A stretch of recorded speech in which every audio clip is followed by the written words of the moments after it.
Добрый вечер. В эфире информационный выпуск Амши Кшара. Сегодня в программе. Продолжаются рабочие поездки президента по районам республики. Аслан Джаня проинспектировал объекты инвестпрограммы в Очимчирском районе. За 9 месяцев текущего года плановые показатели Очимчирского района бюджета выполнены всего на 49,4%. Проколоты шины автомобиля главного врача Республиканской психиатрической больницы Ирины Ануа.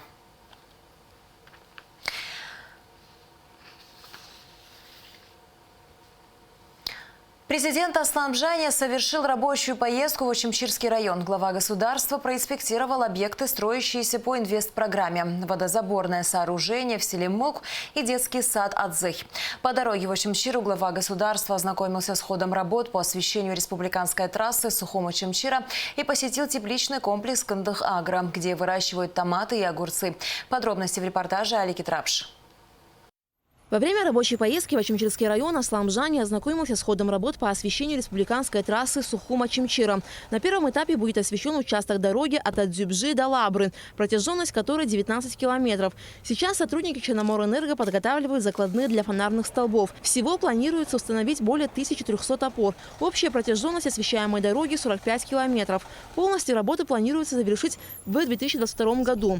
Далее Аслан Джаня посетил тепличное хозяйство Кындых-Агро по выращиванию томатов и огурцов. Предприятие было открыто в 2017 году в рамках льготного кредитования. Президенту рассказали, что из-за неправильно установленного оборудования израильской компании производство было приостановлено. Сейчас идет установка соответствующего оборудования, после чего предприятие будет работать в полную силу.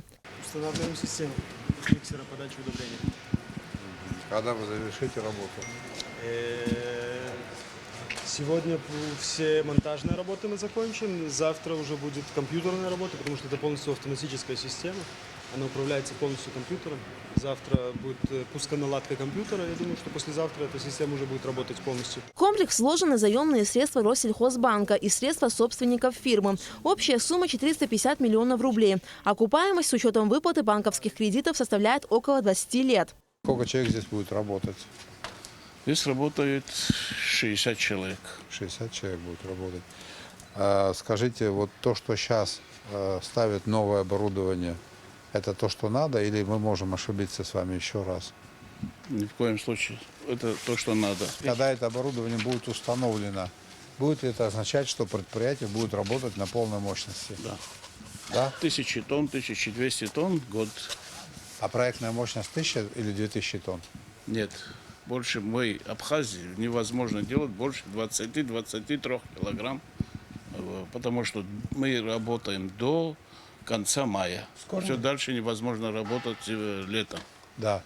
Значит, объем... А так летом, который Россия работает, да, до 50 килограмм делает, правильно.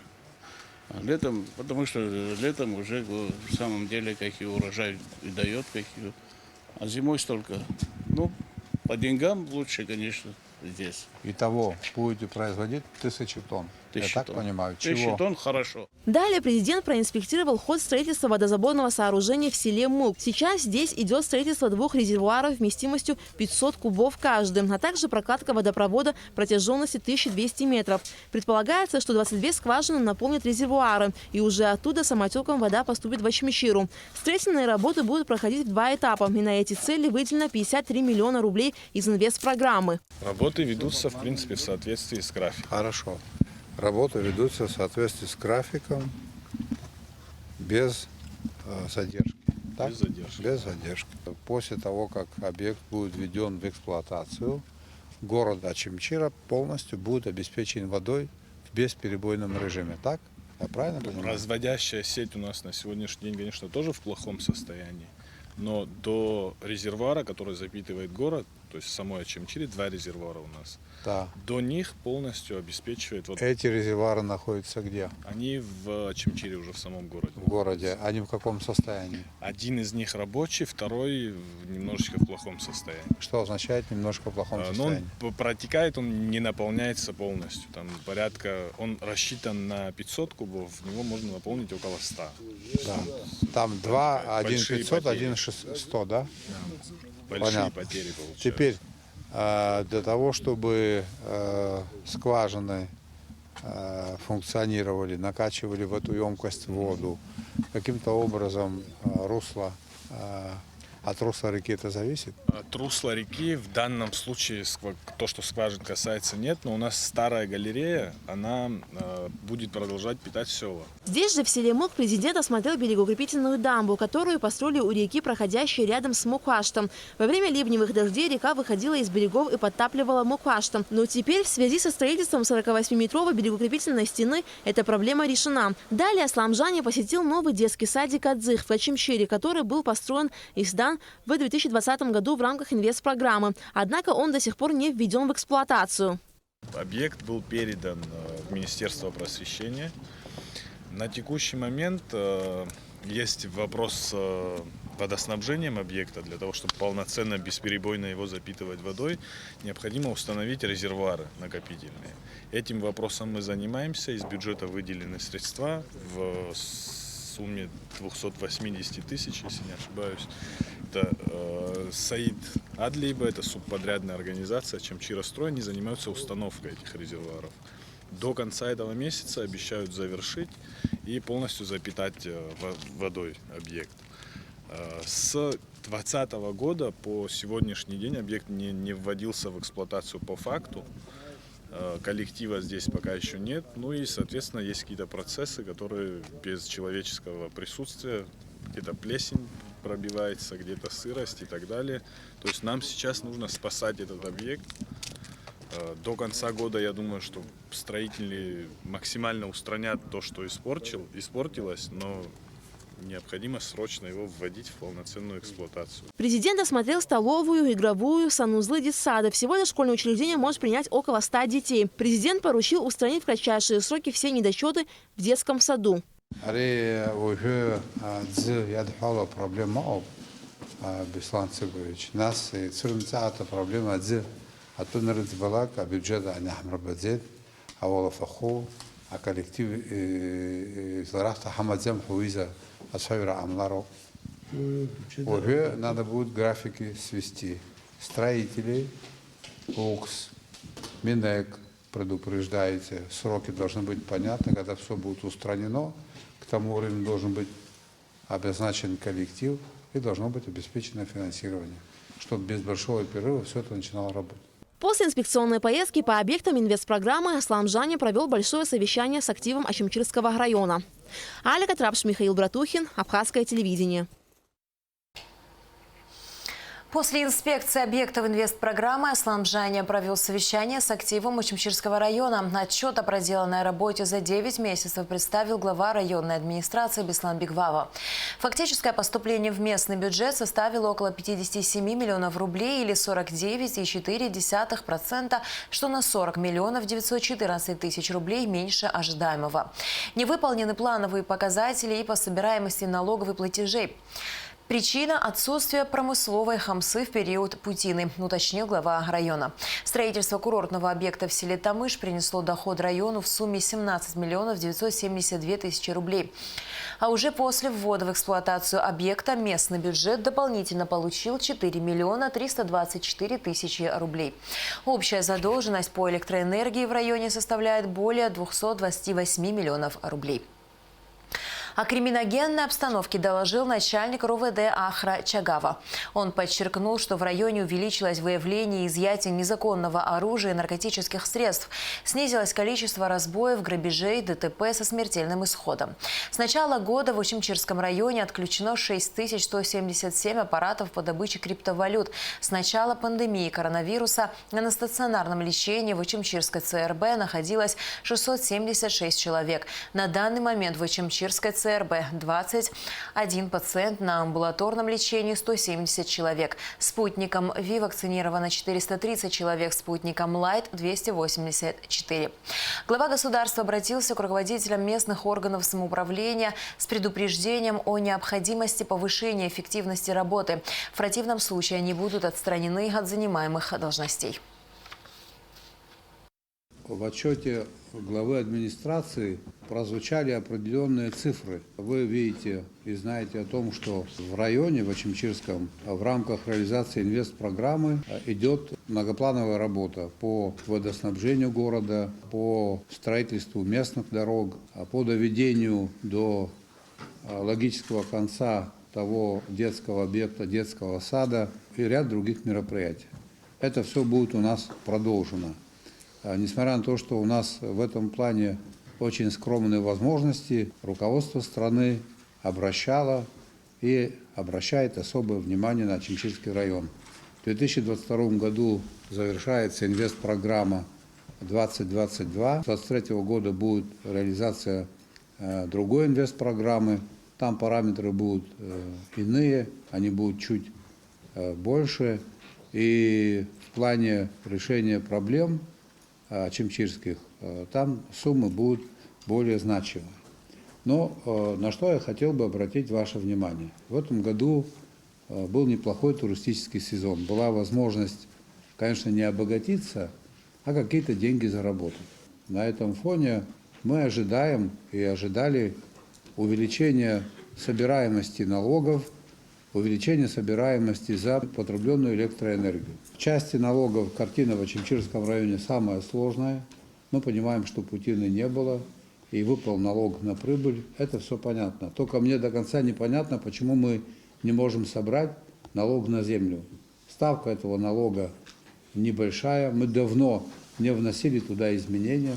По какой причине налог на землю не собран, мне непонятно. Я подозреваю, Беслан, что по причине того, что нет должного административного пресса на руководителей сел, на то, что с них за это не спрашивают, на то, что они работают в очень расслабленном режиме во многих селах. Есть предприятия, которые работают, во многих селах есть отдыхающие, а показатели по оплате за электроэнергию и за налог на землю как были низкими, так и остались. Но нет такой возможности делать подарки, бесплатно поставлять свет мы не можем населению, у нас его нет. Если ранее какие-то политики говорили о том, что это возможно, это было вранье, это невозможно. Беслан, у нас на эту тему разговоры были. Сверхлимита потребления идет. Значит, мы не дорабатываем на местах. Власть не только же в Сухуми, районная власть, власть в селах, главы администрации сел. Вы на это дело обратите внимание, никого жалеть не надо. Если мы не будем требовать с руководителей сел, это будет вызывать возмущение у нашего населения. Это люди, которые называют себя членами команды президента. Это вертикаль власти. Я вот с других не могу спрашивать, а вот со своих подчиненных я обязан спрашивать так же, как и вы. Расширенный репортаж о встрече президента с активом Очимчирского района смотрите в нашей программе 13 ноября. Делегация парламента Абхазии во главе со спикером Валерием Кварчи примет участие в выборах председателя Федерации абхазских культурных центров в Турции, которые состоятся 14 ноября в Измите. В составе абхазской делегации Астамур Логу, Алхаз Джинджоли, Астамур Джинджоли, Илья Гуния, Винори Бебия, Тайфун Арзанба и Дмитрий Гунба. 11 ноября у здания парламента в Сухуме была слышна стрельба. В социальных сетях незамедлительно появилось видео, которое вызвало бурное обсуждение. На данном этапе проведены следственные действия. Сбор доказательств произошедшего продолжается. Все подробности в материале нашего корреспондента. В социальных сетях распространилась информация, что стрельбу произвел депутат Народного собрания Валерий Агрба. Проверкой данного инцидента занимается Сухумская городская прокуратура. По словам прокурора города Сухум Алхаса Гумава, по предварительным данным уже известно имя стрелявшего. Прокуратурой города Сухум начата процессуальная проверка по сообщению о преступлении, рапорту об обнаружении признаков состава преступления, поступившему с результатами оперативно-розыскной деятельности из Управления внутренних дел по городу Сухум, согласно которой которому 11 ноября 2021 года в 17 часов 50 минут в период рабочего дня, находясь на служебной автостоянке, примыкающей к административному корпусу парламента Республики Абхазия, депутат Народного собрания Агрба Валерий Владимирович в компании с депутатами Кукая Гарри Гурамовичем, Ардзем Балмасханом Зурабовичем и Кварча Гиви Анатольевичем произвел 3 пистолетных выстрела в воздух. На данном этапе произведены неотложные следственные действия. По словам прокурора Алхаса Гумава, продолжается сбор доказательств по установлению обстоятельств произошедшего. Тениза Герге, Роберт Ломи, Абхазское телевидение. К другим новостям. За 10 месяцев и первую декаду ноября текущего года доходы Рицинского национального парка составили 249 миллионов 798 тысяч рублей.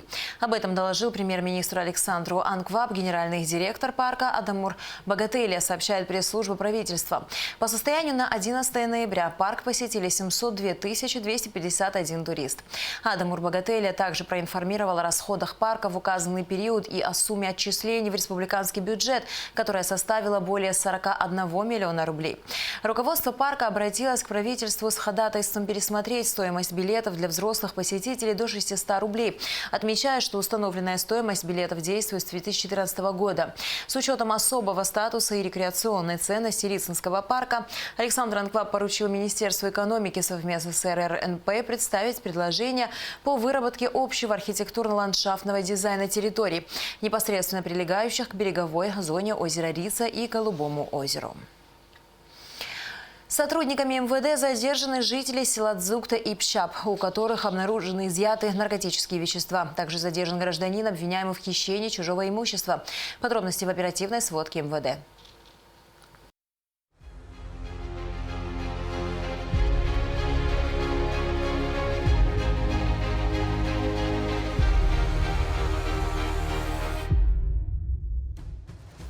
Оперативниками отдела внутренних дел по Сухумскому району задержан и водворен в изолятор временного содержания житель села Дзыгута Абзианидзе Гоча Владимирович. В ходе проведенного в служебном порядке обследования жилища, принадлежащего вышеназванному гражданину, сотрудниками милиции обнаружено изъято незаконно приобретенное и хранимое без цели сбыта наркотическое вещество марихуана. Вес изъятого наркотического вещества составил 27,616 грамм, что является крупным размером. По данному факту в отношении Гочи Абзианидзе следственной группой отдела внутренних дел по Сухумскому району по части 2 статьи 223 Уголовного кодекса возбуждено уголовное дело и решается вопрос об избрании меры пресечения. В результате проведенных оперативных мероприятий вокруг ранее задержанного Шанава Рината Тимуровича, 1988 года рождения, установлена причастность к краже кабеля, имевшей место 14 октября текущего года. Как ранее сообщалось, в период времени с 15 по 21 сентября 2021 года Шанава Ринат Тимурович, находясь в городе Сухум, имея корыстный преступный умысел, направленный на тайное хищение чужого имущества, в целях незаконного обогащения своими умышленными действиями причинил РУП «Абхазсвязь» материальный ущерб в крупном размере на общую сумму 63 050 рублей. Следственным отделом УВД по городу Сухум в отношении Рината Шанава, в деяниях которого усматриваются признаки состава преступления, предусмотренного частью 3 статьи 155 Уголовного кодекса, возбуждено уголовное дело. Избрана мера пресечения – домашний арест. Следствием Гуларыбского РОВД принято к производству уголовное дело, возбужденное по части 2 статьи 223 Уголовного кодекса в отношении жителя села Лабра Чемчирского района Чепнян Данила Андрониковича, 1999 года рождения. Оперативную информацию по задержанию вышеназванного гражданина реализовали сотрудники отдела уголовного розыска по Гуларыбскому району. В ходе личного досмотра Данила Чепнян в кармане носимой куртки обнаружена изъята стеклянная банка с содержимым внутри веществом растительного происхождения, а также была обнаружена пачка из-под сигарет, в которой хранился сверток с содержимым внутри аналогичным веществом. Как установлено экспертами, общая масса изъятого у гражданина Чепнян наркотического вещества марихуана составила порядка 44 грамм. Сам же Данил Чепнян на момент задержания находился в состоянии наркотического опьянения веществом марихуана, за что подвергнут 15 суткам административного ареста и водворен в изолятор временного содержания. Сотрудниками отдела уголовного розыска УВД по Сухумскому району задержан обвиняемый в хищении чужого имущества Акусба Ахра Геннадьевич. Преступление имело место 26 октября текущего года, когда гражданин Акусба по предварительному сговору с лицом, имя которого в интересах следствия не разглашается, проникли в магазин «Родник», расположенный по улице Чанба, откуда тайно похитили деньги в сумме 8 тысяч рублей, после чего с места преступления скрылись. По данному факту в отношении Акусба Ахры группой дознания ОВД по Сухумскому району по части 2 статьи 155 Уголовного кодекса возбуждено уголовное дело, по которому проводится расследование. Акусба заключен под стражу. Сотрудниками отдела уголовного розыска УВД по Гулрыбскому району в результате реализации оперативной информации в поселке Дранда задержан и водворен в изолятор временного содержания Асланян Валерий Юрьевич, 1967 года рождения, житель села Пшап. В ходе личного досмотра последнего и его ручной клади, а именно сумки, сотрудниками милиции среди личных вещей задержанного обнаружено и изъято порядка 11 грамм, как впоследствии установлено экспертами КЦ МВД Республики, наркотического вещества марихуана. Валерий Асланян в нарушении статьи 45 КоАП Республики Абхазия отбывает 15 суток административного ареста, по истечении которых будет избрана мера пресечения.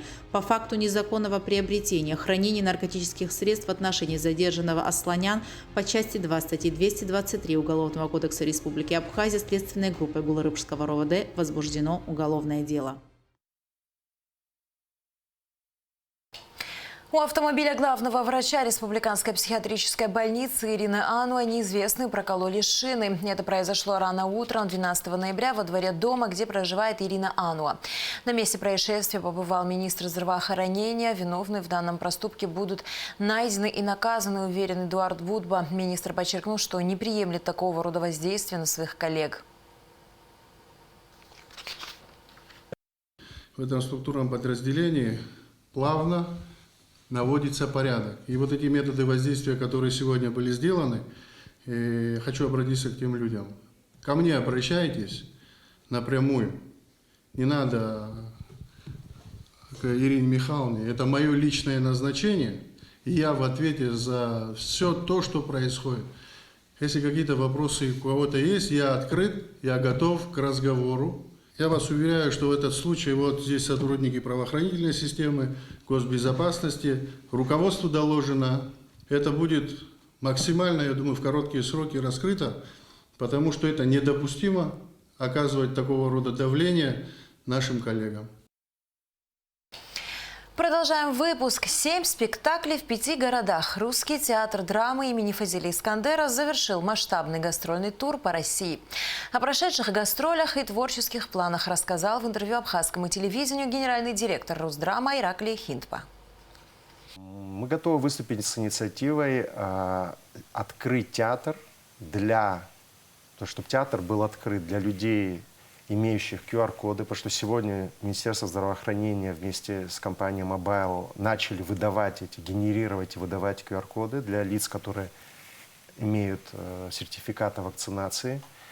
То есть, например, те, у кого есть QR-код, те, у кого есть справка о перенесенном заболевании, например, справка о наличии антител. У многих есть вот такие, когда они сдавали кровь и смотрели, есть у них антитела, болели ли они, да? Или у тех, у кого есть свежий ПЦР-тест. Вот для этих 3 категорий граждан то, как это в принципе делается, уже начинает делаться везде.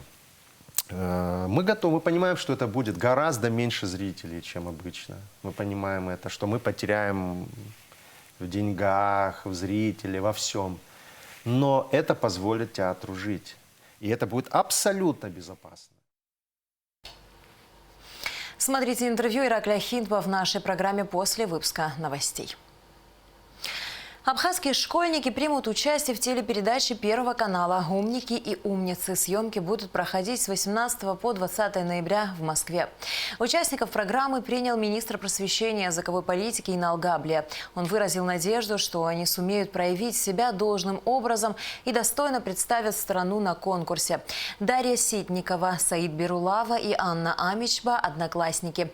Учатся в Сухумской 5-й средней школе и являются претендентами на золотые медали. Школьники неоднократно принимали участие в различных конкурсах и олимпиадах, как в Абхазии, так и за ее пределами. Вы показали такой высокий результат в нашем отборочном этапе. Теперь осталось самое важное, да, показать себя с лучшей стороны уже на телеэкране, на российском телевидении. Поэтому я желаю вам удачи. Благодарю ваших педагогов, которые вас столько лет, да, вели к этому, к медали вашей, к участию в такой важной, да, для вас Олимпиаде. Я как бы на месте вас бы хотел бы оказаться. Да, у нас такой возможности, к сожалению, не было, а у вас она есть. Поэтому, надеюсь, вы это оцените. Благодарю руководство России и автора телепередачи «Умницы и умники» Юрия Вяземского. В этом году 30-й юбилейный сезон телепередачи, и так получилось, что в этот юбилейный, да, год мы участвуем, да, как республика. Вот, и вы представляете свою страну, свою родину. Я надеюсь, что вы так же, как и на отборочном этапе, проявите себя максимально активно. Вот, все, что вы прочитали, вы усвоите, да, и покажете там с точки зрения, да, вот, презентации, правильности максимально хорошо. Я в это верю, и, соответственно, Нонна Павловна, вы все это для этого делаете. Да. Важно не только прочитать, но и запомнить, правильно, и верно ответить на поставленный вопрос. Да. Это, то есть, отдельная работа должна проводиться вами, лично над собой, чтобы вы смогли правильно, да, четко ответить на поставленный вопрос. Ввиду повышения нагрузок на энергосети страны во избежание аварийных ситуаций с 12 ноября вводится новый график ограничений на подачу электроэнергии абонентам, сообщает РУП «Черноморэнерго». При этом ночные ограничения отменены. Подстанции Баслат, Ткварчал, Грэс, Холодная речка, Цандрыпш, Гечрыпш, Барьяб, Отобая, Бзыб будут обесточены с 17 до 18 часов. Подстанции Синоп, Гудаута 110, Мысра, Мысратяга, Лахны, Гал-35 с 18 до 19 часов. Подстанции Епит, Пицунда, Гудаута, Тяга, Цара, Дурипш, Переброска с 19 до 20 часов. Подстанции Агудзера, Уарча, Аллахадзе, Афон, Рухский карьер, ГЭС-1-35, Сухум 220 с 20 до 21 часа. Подстанции Дранда, Адзюбжа, Сухум-2, Гал-110 с 21 до 22 часов. Подстанции Мук, Кощара, Очимчира-2, Сухум-1, Гал-110 с 22 до 23 часов. Подстанции Очимчира-2, Очимчира-Тяга, Гагра-1, Гагра-2, Гагра-3, Чигал с 23 до 24 часов. МУП СУЭС сообщает, что 13 ноября с 9 утра до 18 часов в связи с ремонтными работами на линии будет прекращена подача электроэнергии в районе Маяка от улицы Татарская до 12-й школы. Далее о погоде.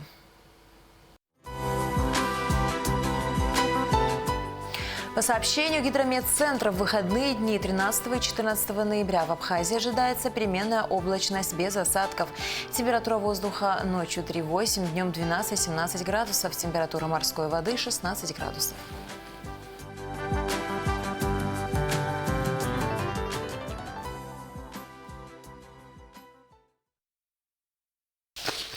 На этом наш выпуск завершен. До скорых встреч в эфире.